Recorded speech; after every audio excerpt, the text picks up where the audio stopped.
Hello and welcome, everybody. So good to have you here. Thanks for tuning in to another episode of Catholic Money Mastermind. I'm your host, Ben Martinek, and I'm joined today with Kevin Reardon from Shakespeare Wealth Management out of Wisconsin. Really looking forward to having you on the show today, Kevin. You've just got a wealth of knowledge and expertise and a background.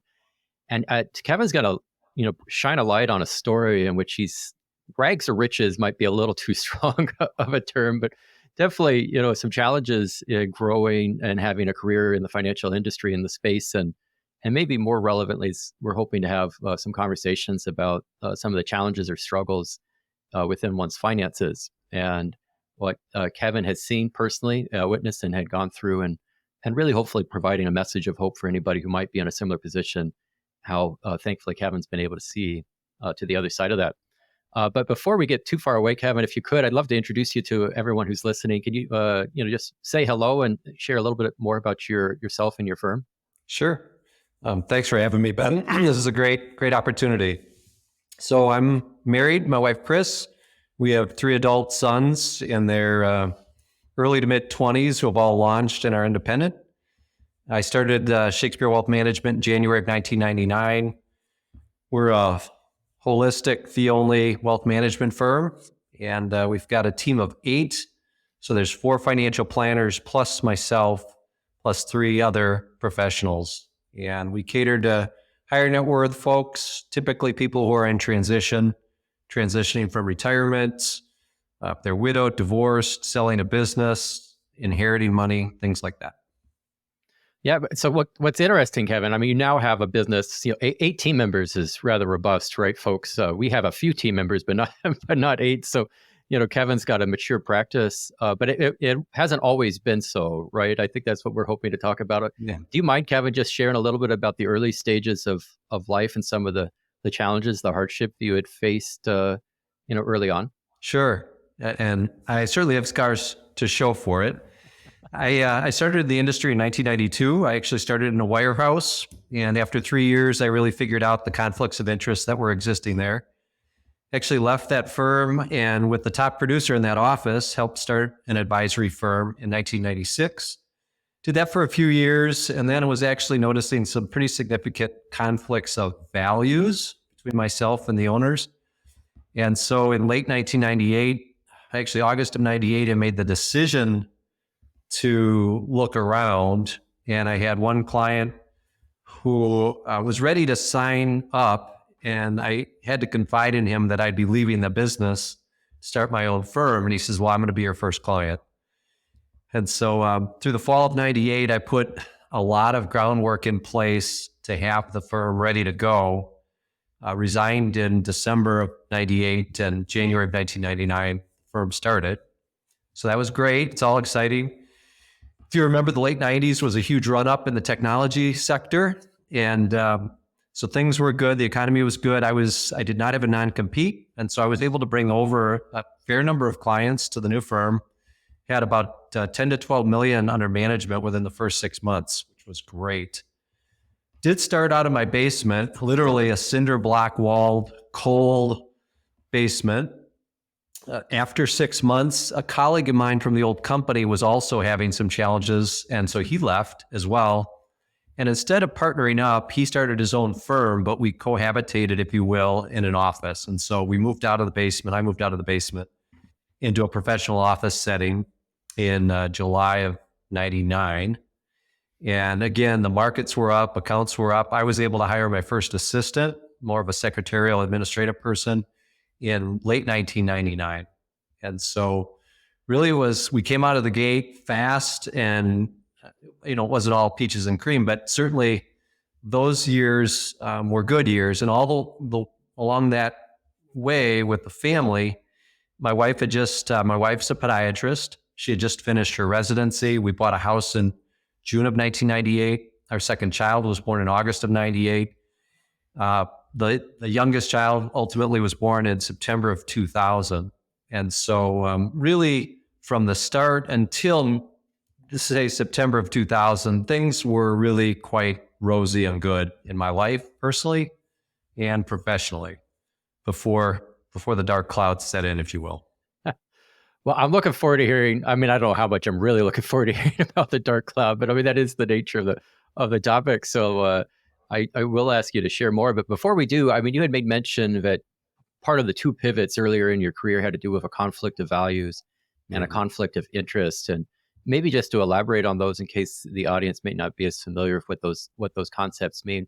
What was initially the conflict of interest that you felt when you were working within the wirehouse? Sure. Within the warehouse, what they're asking literally on a monthly basis is what have you produced in terms of gross commission? And on a weekly basis, they have various vendors come in, the person selling the annuity products and the uh, open-ended expensive mutual funds. And so the conflict was, listen, this is what's best for the client, but it doesn't produce as much revenue. I'm going to go with route number one. And the firm is saying, what's your gross production? If you don't hit a certain level, you won't be working here. And we need you to have so much in the company's products. And so they were constantly pushing lesser quality products, if you will, for us to sell. Yeah, I mean, there really is a question in that sort of arrangement of who are you working for? Are you working for the company or are you working for the client? And Yep. hopefully clients maybe come to you, think of it, you're working for them, but the reality is you're the one who's writing you the paychecks is the one you're working for, right? So As a 22-year-old guy, I didn't realize that, but it's 100% accurate. got it. But then later on, you made a mention of a conflict of values. Would you mind sharing what that difference in conflict was over conflict of interest? So several things. From a asset management perspective, there was no diversification in portfolios. So you'd have a portfolio with 70% in technology stocks. And so that was one issue. And you can get around some of those personal preference, like you can teach around that. But on the value standpoint, the best way I can describe it for the person who was leading the firm, it's like water that flows downhill, is that he did the right thing as long as it was in his best interest. And when it wasn't in his best interest, he simply took the path of least resistance and he lied or he cheated. And, these are, I don't want to go into too much depth, but after you see too many of those instances, you can't forgive and forget. You can't look the other way. You can't give the benefit of the doubt anymore. And so at a certain point, I was seeing how clients weren't being told the full truth. And so it was time for me to spread my wings and leave. Sure, maybe just rather simply, he was the prior, arrangement wasn't running the business in a way that you thought the business should be run in, and you had a conflict on the vision of how to deliver services to clients. So, well, good for you, Kevin. I should take a moment and not everyone has the courage to take a step and the leap, and there's a risk associated with all this, and to have those convictions and the belief to say, hey, I'm just not going to run the business this way, and I'm going to go in another direction. Mm-hmm. Good on you for your willingness to step away like you did. Well, so I mean, so you had kind of a rosy start. Things were going well, but it didn't stay that way. And in some of our prior conversations on this, it seems like you might have found yourself rather quickly in a challenging situation. Would you mind just sharing about what that looked like for you? Yeah. I mean, I know we've lived through the COVID decline in March of 2020. That was a quick decline. The real estate bubble and financial crisis in 2008 and 2009 was reasonably quick, maybe 12 months. If you go back through the history books, the technology bubble started to burst in March of 2000. Of course, you don't really know what that means at the time, but asset values started to come down. And so 2000 was a challenging year with negative account values. 2001 started off well enough, but as everybody remembers, we had the terrorist attacks of 9/11 in September. The stock market did not open that following day or that week, really. And when it did open the following week, it was down 10%. And so that created its own level of incredible uncertainty, something that we hadn't seen as a country maybe since World War II. And then in 2002, what people may not remember are the accounting scandals. Enron and WorldCom were coming out, and there was direct fraudulent accounting with those entities, and they ultimately went bankrupt, Fortune 500 companies that went bankrupt. But then all of the companies out there, many of them, I should say, were not properly accounting for stock options and things like that. They had off the books accounting. And so literally in September, October of 2002, October 9th, if I'm accurate, was probably the low point in the market of 2002. The market was losing 2 or 3% a day for week after week after week. It was a very brutal time. And so if you look at the peak to trough, March of 2000 to fall of 2002, the S&P lost 55%, the NASDAQ lost 70%. And I liken it to a plumber that, is putting pipes together and does everything up to code, done perfectly with the correct materials, and every pipe leaks and the house is just, damaged. And that's exactly what happened. We went from almost 18 million in assets in early 2000 to about 8 million over that 30-month time frame. Part of it was market attrition or market loss, but some of it was client attrition. So here I was, a 32-year-old guy trying to deal with this incredibly difficult market. We lost a handful of clients during that time. And it's very hard to lose money for clients, for sure. That's the hardest part. And then to lose them as clients and friends in a way, that was rough on top of it. So. Sure. Well, and I think in the face of all of this, I mean, that 2 to 3% loss on a daily basis, to liken this to other business models, it would just be seeing half of your revenue dry up, overnight, which isn't completely outside the realm of possibility for other businesses. You think of construction with a boom and bust cycle, these sort of things do happen. But, if someone has some security within that paycheck, it's gone. The company's questionable if you're as an employee to them, or you just have an unknown future. And more specifically in the role of an advisor, we're really leading, clients are looking to us to lead them through this uncertainty. Mm-hmm. And you're just as uncertain, maybe, or having questions about what's going to happen as the rest. It makes for, a really troubling time, where alongside of that own uncertainty, you're now also seeing an actual decrease in what's coming home to you, and no clear path about what you could do to recover from that, where you can get more money coming home to the business. Mm-hmm. So people, we all face challenges, some level of trial, suffering, setbacks, disappointments in our lives, and unfortunately that just isn't, we're not spared of any of these, even as believers in Christ. But I would just like to kind of share and hear from you, Kevin, like, what was it like kind of at that low point, in case somebody is going through that or hearing about it, or just to make it relatable, how did that hit you as you were living through those days? Yeah. So a couple of comments. First off, I had quantified that I owed $8,000 a month. I had the equivalent of 8 mortgage payments before I paid for food or utilities. And it was from my home mortgage to the rent payment at work, to having a nanny for the 3 kids. I mean, it was a whole bunch of things that amounted to $8,000, and we were not living lavishly by any stretch. And although my wife was a physician, she was just starting to ramp up her career, and her income was really nothing glamorous. I recall going out to feed my 2 dogs in September of 2002, thinking, I don't know if I can afford dog food. And I remember looking at these 2 black Labradors and saying that to them. And then I said, if the market continues like this in 2 more weeks, I'm not sure I'm not going to have to eat you. And it was just such an incredible low point. And I had put together a resume and started to circulate a resume and started to look for a job. But in terms of what kept me going, certainly, you look at 3 beautiful little kids and your spouse, and you want to do well for them. And so the one thing I wasn't was paralyzed. I didn't know exactly where to go, but I knew I had to strive forward. And the other thing I had going for me was our Catholic faith, my Catholic faith. There was always some level of perspective that God was with me, that this was a massive trial, and somehow I'd get through it. And I know I'd go back to maybe grade school, the concept of persistence, the concept of deferred gratification. All my friends at this point were 8 years out of college, 10 years out of college, and getting promotions and making money and doing well and getting new stuff.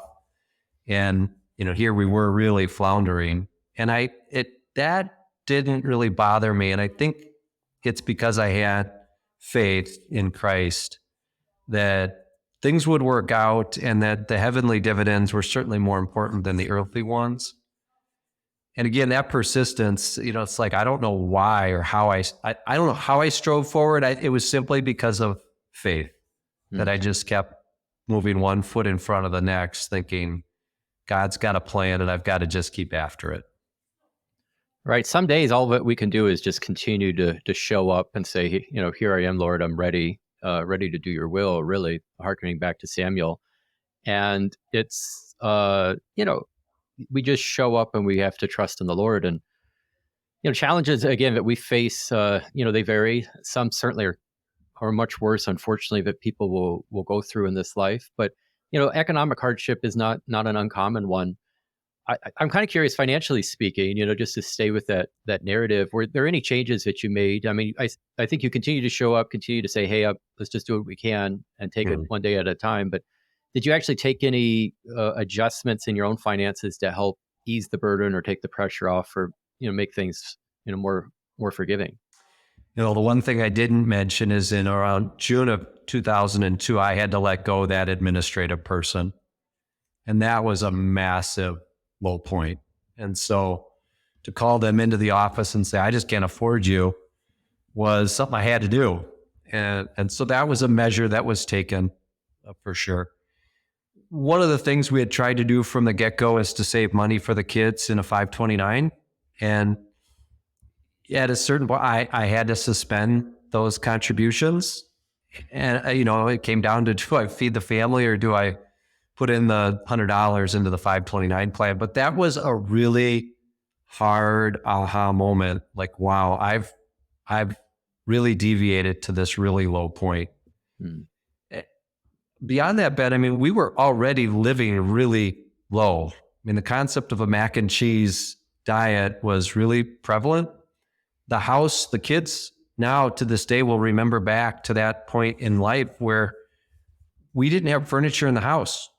Our family room and our living room were open other than maybe a television on a stand, which the kids ironically love because every room was like this mini soccer field, this mini playground. And so they'd get in there with a ball and there was nothing to break. So we had already been living pretty frugally, and part of it was the student debt.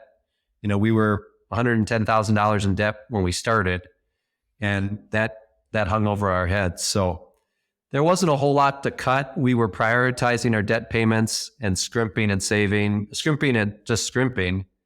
And with my wife's paycheck, and I was still getting paid something, we were able to meet the bills. But in terms of reprioritizing, there was no subscription to Netflix. There was no fluff in the budget to cut.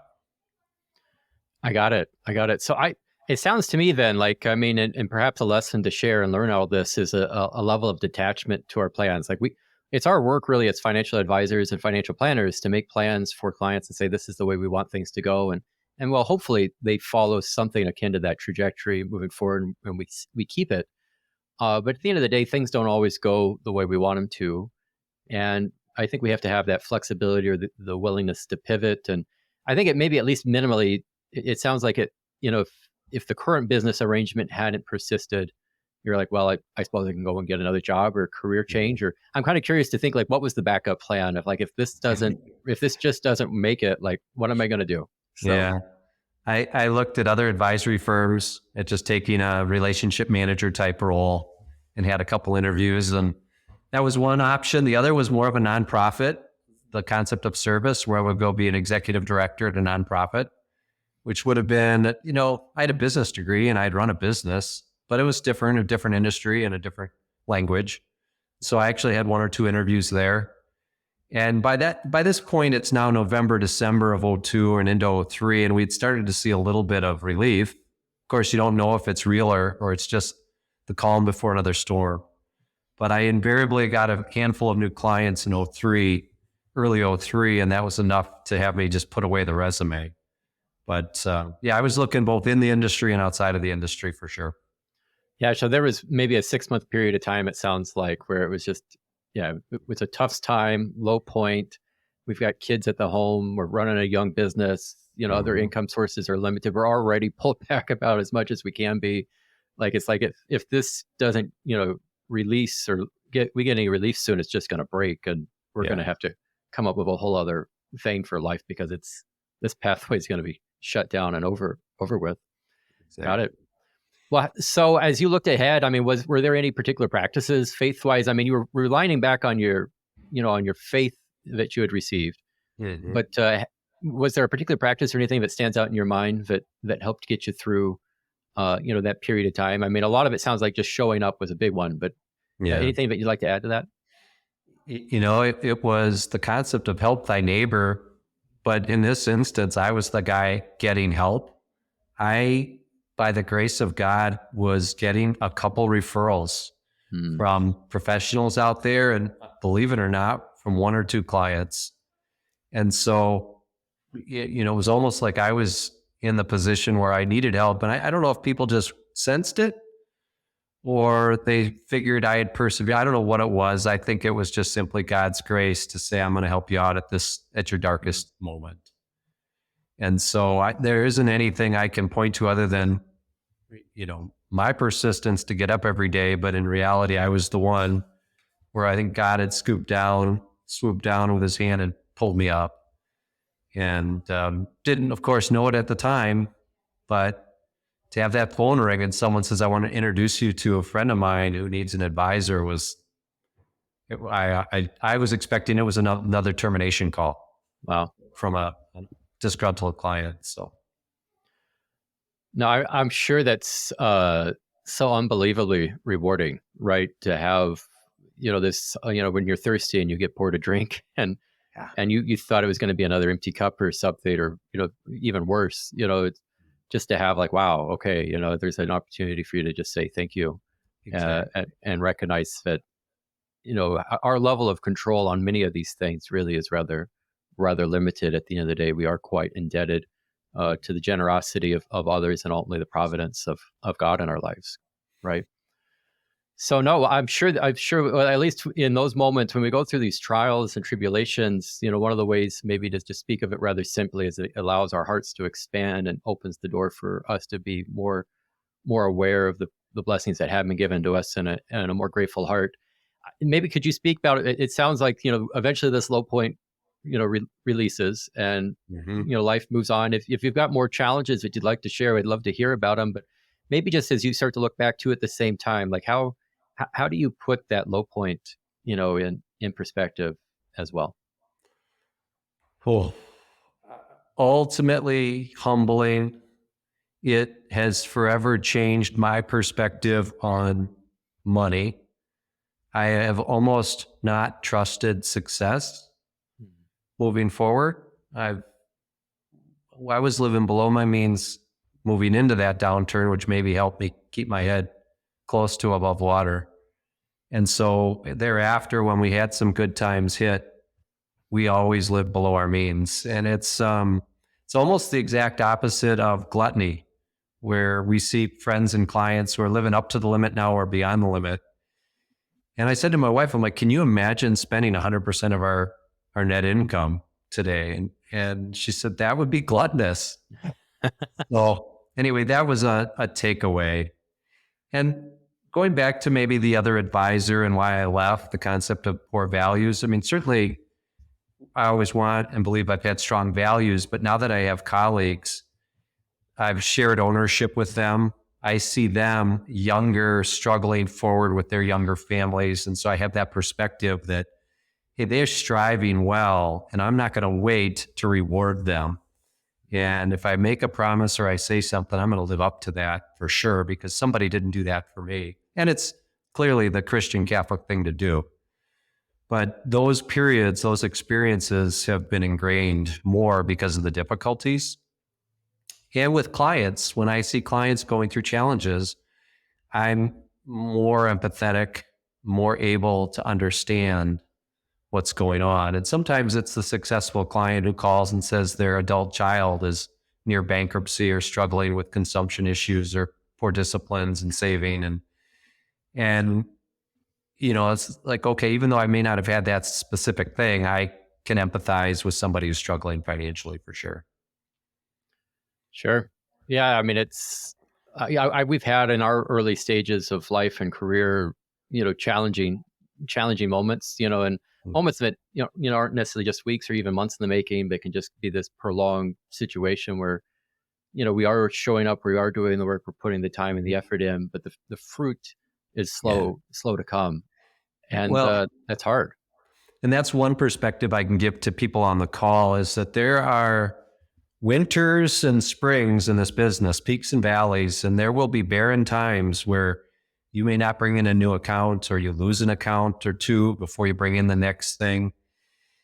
And that's real. And I've been fortunate to understand those peaks and valleys. And when you're in the valleys, though, you have to continuously do the right things. I mean, in our faith, there's faith valleys. You still have to pray and honor God and recognize the gifts he's given us. In business, it's the same way. Like, it's dry. I'm struggling. I don't know exactly what to do, or I've not brought in a new client in a while. You just need to keep doing the right things. And invariably, the fruit comes. And again, it seems so simple, but I really credit that back to our Catholic faith. Is I think we're all called to labor. And don't ask me to quote the Bible passage, but I know it's out there. We're called to labor. We're not called to be sedentary and relax on a beach all of the time and to live this retirement lifestyle that's portrayed in the media. We're really called to labor. And it's during the tough times where you just have to remember that and to continue to strive forward, do all the right things. And invariably, the clouds break and the sun comes up, and there are the fruits that you've been working for, over the period of months or sometimes decades. Right. No, isn't it something? I mean, it's the way God works is just so different from how we want him to work, to say the least, where we want instant gratification. Really, it's what we want. We want, I put in my day's worth of work. Here's my paycheck. I have 2 young girls and we have them on allowances, and that's how they work, at least, or that's what they want. Like, hey, Dad, I emptied the dishwasher, pay me what I'm supposed to receive. And it's like, well, you'll get that at the end of the week. And they're like, what? I have to wait until I get paid at the end of the week with my allowance. But it's just actually so symbolic, really, I think, of all the rest of us. I mean, I'm it may not be at the end of the week, but hey, I put in my work this month, let's see the fruits, producing my business or whatever it might be. And things aren't on such easy or straightforward clockwork, or we really are left in these positions, times of faith, where it's unknown, it's uncertain, and we are really left at just to trust, trust that it's going to be okay. And I don't know, I'm kind of curious, Kevin. I know in my own experience in life that uncertainty or anxiety, the apprehension that's attached with that has impacted me at times health-wise, where you struggle to sleep or you have fitful nights, or and just any number of things I've seen and lived that firsthand. Did you see, during this low point where it was just, it was just a tough period where it was really unclear what was going to happen, like, like manifestations and in a health way or some other manner? Yeah, I've had, not in this instance, but later in life, I've had some health issues because basically I was spreading about stuff at work or in life. And, I lost a brother in 2017, tragically and unexpectedly. And that was, 6 months later, I'm having a heart catheterization because I've got chest pains and I'm a perfectly healthy guy. And it was nothing more than heartburn caused by stress. And I wasn't sleeping. I was eating poorly and wasn't sleeping well, the whole 9 yards. I wasn't really praying. As you think about it, I was maybe talking to God, but in a different tone of voice that's prayerful. And so I've definitely had, going back to the early 2000s, I mean, I was probably 15 pounds lighter than I am today, and I'm not a guy that carries too much weight. So I was definitely running on the edge for sure. And even things like a vehicle, if a vehicle breaks, I was on the garage floor fixing it because I couldn't afford a mechanic. So yeah, there was definite ramifications physically that came from those tough times. And again, you have to recognize that, embrace the grind, and embrace the challenge, and do it from more of a godly perspective. that God's giving you this as a challenge, as an opportunity. You'll get through it. Eternity is obviously forever. This is temporary. And, as I was a 30 or 32-year-old guy, I had faith and it helped for sure. But I've got more perspective as a 53-year-old guy and a little bit stronger faith that goes with that. Did you see it or feel it maybe at the end of the day that this was just an expansion of character? Like we have, scriptural passages where we're being tested by fire to relieve the impurities, and like God pushes us to, to push our faith, our trust in Him. But also, I mean, like things tend not to grow bigger and stronger unless to some level they're broken and torn down so that they can. And so maybe it's just as you look at that, have you seen, the fruit of some of these challenges come about where there was a rebound where you're renewed or made whole or stronger because of the challenge? Oh, absolutely. Yeah, for sure. And so incredibly blessed in my life now as I look back. And thank God that I had that challenge when I had few clients and was early in my career. If I had operated the same way that I was right out of the gate that I am today and then hit conflict, it would be catastrophic. I wouldn't know how to handle that challenge and the weight would have been so much heavier. But at the time you don't fully embrace or understand the challenge. Now looking back, I see it truly as a blessing. And because of that perspective of time, I knew, for example, when I lost my dad, in 2005, or I lost my brother in 2017. As you're going through those life challenges, you do see, again, you have more perspective where you can truly turn it over to God and say, just show me your way, use me as an instrument. What am I to do? And you grow because of it. But certainly back then I was doing the right things, but certainly my trust wasn't as high as it could have been. Well, isn't that true of all of us, Kevin? Definitely, it's really true of me and myself. And in as much as I've seen the blessings of God firsthand, I still question or doubt or wonder when they're going to come around. I'm still as much as now the dad of my daughters, I'm still very much my daughters and their mentality of, okay, God, where's my paycheck? I guess it doesn't work, right? So I put my time. It's some lessons that take a long time, a lifetime maybe, to learn for sure. But I think, underneath all of it, it's really just this belief that, whatever that we're experiencing, and sometimes these are terribly horrible.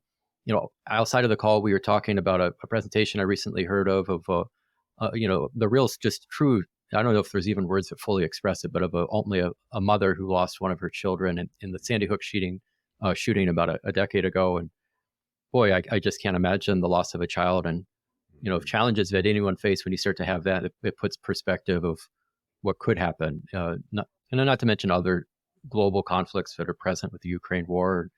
The Gaza Strip crisis is taking place with Israel and Hamas. All these things aside, I mean, at some level, I think we can hope and believe that, look, these are all for God, for our good and for God's glory, right? And hopefully just to retain and hold on to that. And as you've suggested to lean into whatever the trial is and say, I don't know why this is happening to me. And it doesn't make a lot of sense. And I am at a loss, but I believe that this is for me and for my benefit and for my good. And I'm going to trust in you, Lord, that this is what's supposed to happen. And I'm just going to let it come over to me and not try to get out of it, not try to get away from it, and just trust that you have a purpose, a greater purpose here, even if I don't see it, even if I don't know about it. So I'm just kind of curious if that resonates. Is that, as you look back at either this 2002 low point or just other challenges, is that hopefully what you're seeing as well as you face these?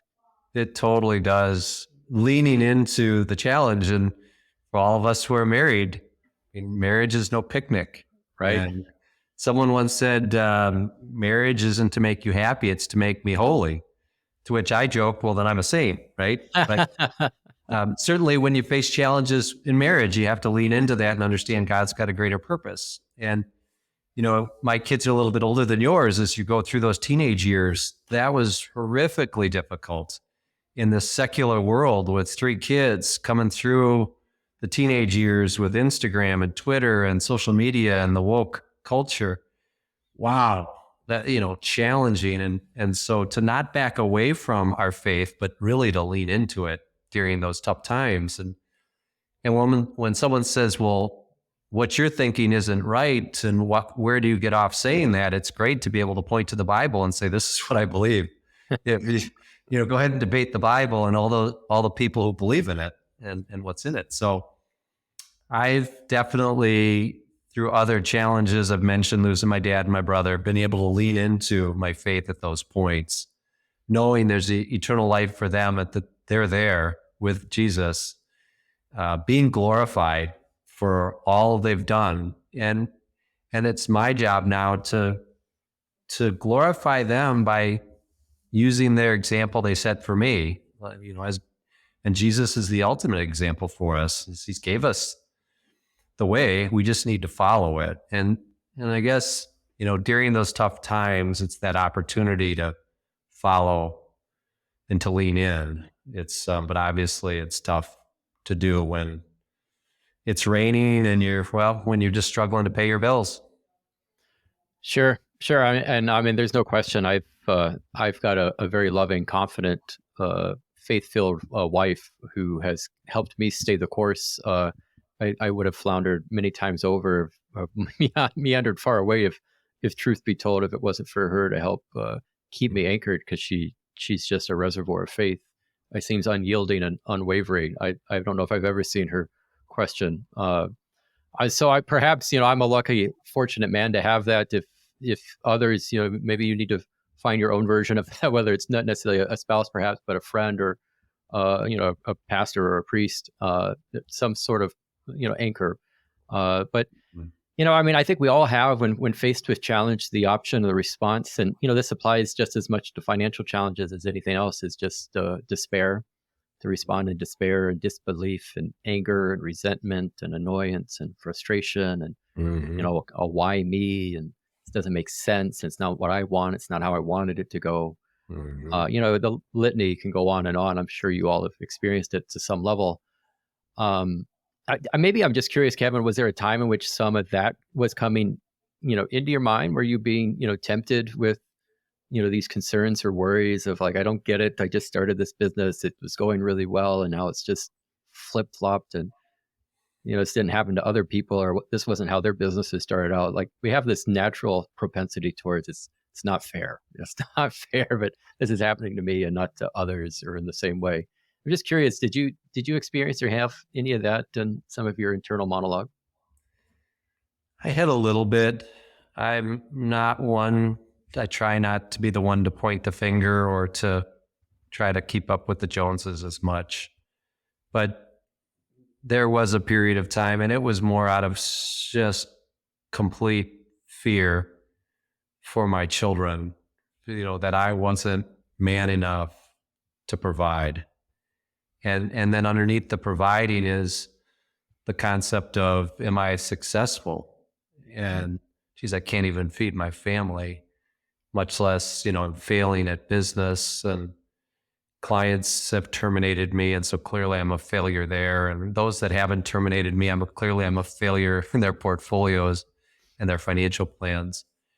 And so as much as I don't want to say poor me, it was maybe a little bit more raw than that. It was just flat out fear. And I was deeply afraid at that moment. And I've had other moments, as you're dealing with teenagers and adult children and things like that, and who they're dating. And there's all sorts of different concepts where you get fearful. So not as much, this isn't fair and why me. It was almost more raw than that, I guess, but still maybe this similar. Sure. At the most basic level, a certain helplessness of like, I'm in a situation in which I don't know what to do, and I'm not sure where to go or what the right course of action is, or what the right next step is. And maybe just a feeling simply in over your head and left floundering in that, right?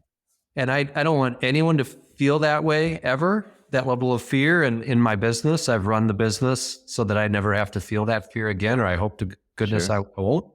And in my personal life, to be attentive to what's going on with with my wife and my kids, and in faith, this may be my last day here on earth, and am I ready to go?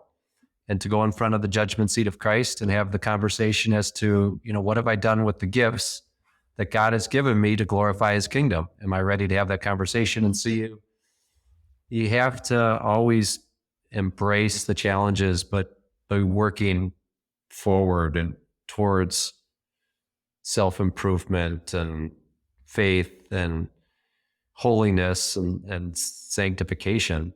So I think I had a little bit of that coming into the early 2000s, but there was a whole lot of faith that came out of it for sure. Right. No, it's, I attend these group fitness programs. The instructor likes to say, we're all more capable than what we think we are. And our brain naturally sets limits on itself. And, we don't like being pushed past our limits, but we haven't really actually hit our limit is the challenge or the truth of it. There's more to us than what meets the eye. So maybe to help round this out on a more positive note, we've been in the subject of this low point, and I'm glad we have, because it's good to just have good, honest, heartfelt conversations about some of the challenges we have faced and to make ourselves relatable to others. But it hasn't always been a low point, thankfully, not for yourself or myself. And in your situation, you've seen the fruits come and bear fruit and have a successful practice, and that has opened up opportunities for you to become more available, really in a life of service and to give yourself to others. Would you maybe just share a little bit about what it looks like on the other side for you, and what it would, now that if you dare say that you've made it, and just how you're able to make yourself available to others as a result? Yeah, I appreciate that. And as I was thinking about that, certainly service, even back then with young kids and struggling, we did little things. You volunteer at church, you're a Eucharistic minister, you're a reader. When the kids were in grade school, we were a little bit more active around the parish and their school, the parish school, volunteering, helping to run an auction, being a coach, so doing things like that. Today, I'm now on a couple boards, and so Life's Connection is a pro-life center. We have two locations locally, and we're helping young women with unexpected pregnancies and hopefully choose life. And so that's a commitment, not just time, it's time and some money. And now that I have more time, I'm able to contribute more. I have two uncles who are Jesuit priests, and so I'm active in this, we call it the JFAN network, Jesuit Friends and Alumni Network. And sometimes we're just going to sit with the retired Jesuits. They live in a community, and we're having a cocktail and talking to them. And they really, a lot of these 80 and 90-year-old men have no visitors, no family. And so just doing something to that effect. Something as simple as adoration. And so I've signed up at church, and I do 1 hour Thursday at 10 a.m. I'll be there tomorrow, and I'm looking forward to that. So again, it's hard to quantify what's the benefit of that, but yet it's something I'm able to do. And really, the way I'm living life now, someone says, what are you going to do? What are you going to do when you have even more time? And my answer is, I'm going to say yes. And they're like, well, say yes to what? And I'm like, well, whatever Ben asks me to do, whatever my neighbor asks me to do. If my neighbor needs me to cut their grass, the answer is yes. If somebody needs me to run an errand or to pick their kids up, my neighbor's got some younger kids, pick them up from school, sure. And so, and I've got other things I'm looking at, some other bona fide charities that I'll get more involved with. But it's truly a life of service. Is that, sure, we'll take some nice vacations, and we have no grandchildren. So ultimately, when the grandkids come around, I want to be the ultimate grandma and grandpa, with my wife, where we're watching the kids. My wife and I even talked about homeschooling grandchildren if the day came. To teach them faith and things like that to supplement what our children would teach them. So it's really focused on service and helping others.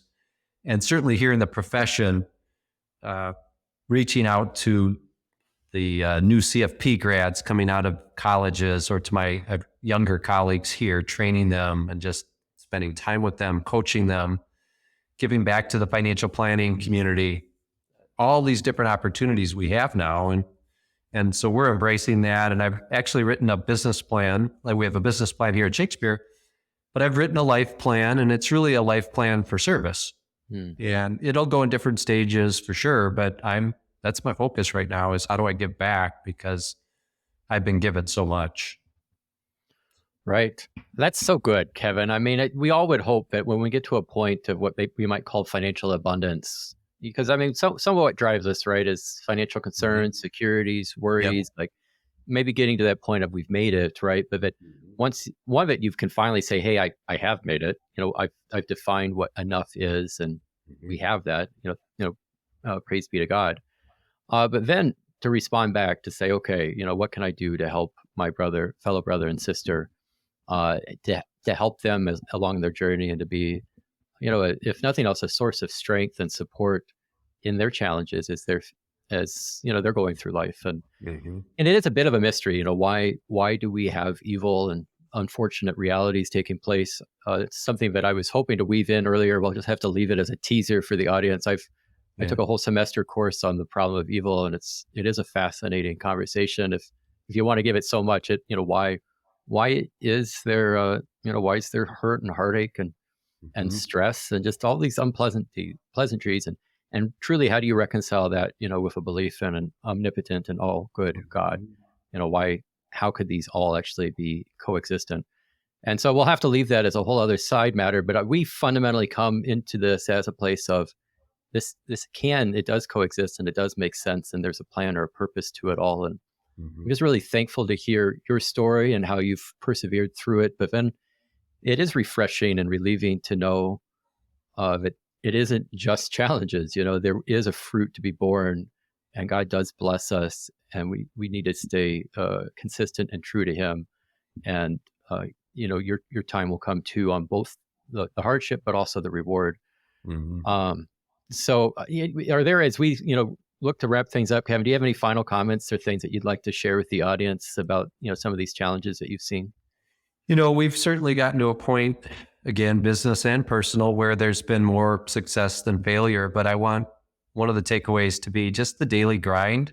That maybe I shouldn't call it that, but even this morning, you get up at 0600 whatever, and it's dark outside, and do I really need to go to work? Do I really need to volunteer? Do I really need to pray? Do I really need to grow the business? It's just the concept of maximizing the gifts that God gave us. And then once you embrace that, or I embrace that, it's not all peaches and cream. There's still tough work to do. And again, I go back to the concept of all of us being called to labor, and to not necessarily sit on the beach all the time. Some of the time, sure. But to truly labor, and labor with love, and labor for God, that's maybe the best final message and I've learned that over the years, that it's a blessing to be able to labor like that. Yeah. Wow. Those are just beautiful words, Kevin. I really been touched by them. And it's something I'm going to be taking home here, because as someone who's still in the throes of it, at least on some of the mid-stage career, this emphasis on labor is one that I think I'll need to cherish. Yeah. But Kevin, if someone wants to reach out to you or connect, what's the best way for them to follow up with you if they've got some questions? Or Sure. I mean, it's quite easy. People remember Shakespeare Wealth Management. That's an easy Google search. And from there, you can find our phone number and email, and would really be happy to talk to anybody out there who has questions, comments from today. Again, anytime I can give back, because I've been given so much, I am more than happy to do that. So please don't hesitate to reach out. Awesome. Well, thanks everyone for tuning in on today's episode. I hope you've benefited significantly from it. Please continue to check into the Catholic Financial Planners Network. We're bringing on new advisors here, almost feeling, I think, monthly now. We're getting more and more inquiries and interest, and that network is here to help Catholic clients find Catholic advisors. And so if you're looking for someone to give you direction on what to do with your money matters, please reach out to the Catholic Financial Planners Network to help you in that regard. So looking forward to connecting with everyone next time. Until then, God's blessings to you.